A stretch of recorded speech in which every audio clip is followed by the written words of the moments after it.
অর্থনৈতিক সংকটকে কেন্দ্র করে ইরানে সরকার বিরোধী বিক্ষোভে একটি বিশাল পতাকা নামিয়ে ফেলার ঘটনা ঘটেছে। বিক্ষোভকারীরা জাতীয় প্রতীককেই টেনে ছিঁড়ে ফেলছেন। ক্রমবর্ধমান মূল্যস্ফীতি, বেকারত্ব ও অর্থনৈতিক অস্থিরতায় ক্ষুব্ধ হয়ে উঠেছে মানুষ।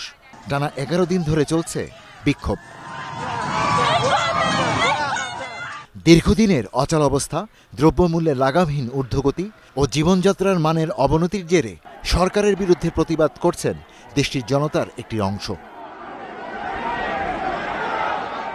আন্দোলনকারীদের দাবি, দ্রুত কার্যকর পদক্ষেপ নিয়ে অর্থনৈতিক সংকট সমাধান করতে হবে, না হলে এই প্রতিবাদ আরও বিস্তৃত হবে।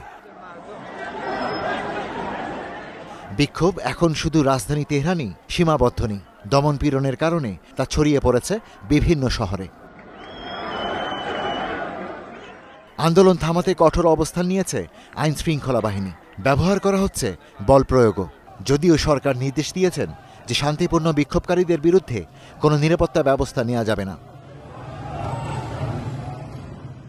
এখন প্রশ্ন হল, কারা এই বিক্ষোভে আগুনে ঘি ঢালছে, যুক্তরাষ্ট্র নাকি ইসরায়েল?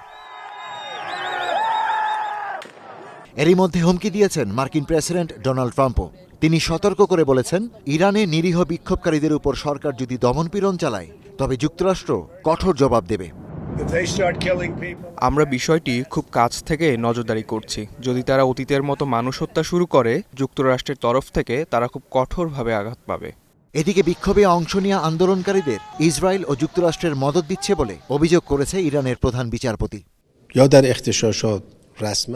যারা আজ রাস্তায় নেমে দাঙ্গায় অংশ নিচ্ছে, দাঙ্গার নেতৃত্ব দিচ্ছে, এসব কর্মকাণ্ডকে সমর্থন দিচ্ছে বা সহায়তা করছে, তারা ইসরায়েল ও যুক্তরাষ্ট্রের মদত পেয়েছে।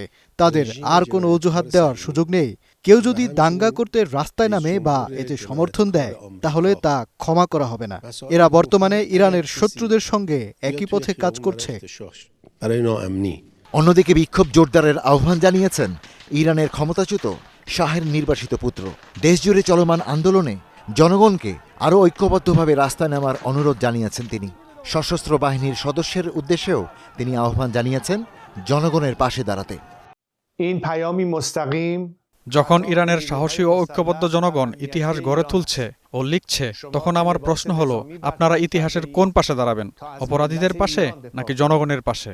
এই সিদ্ধান্তমূলক মুহূর্তে আমি আশা করি আপনারা জাতির কোলে ফিরে আসবেন এবং আপনাদের অস্ত্র জনগণের ওপর গুলি চালানোর জন্য নয়, বরং তাদের সুরক্ষার জন্য ব্যবহার করবেন। বিশ্বের সর্বোচ্চ মুদ্রাস্ফীতির শীর্ষে থাকা দেশগুলোর একটি ইরান। গেল সপ্তাহে তেহরানের খোলা বাজারে $1 বিপরীতে দাম দাঁড়ায় 14,70,000 রিয়াল, যা নতুন রেকর্ড। এর সরাসরি প্রভাব পড়েছে নিত্য প্রয়োজনীয় পণ্যের বাজারে। ফলে সাধারণ ও মধ্যবিত্ত মানুষের ক্রয় ক্ষমতার বাইরে চলে যাচ্ছে প্রয়োজনীয় খাদ্য সামগ্রী।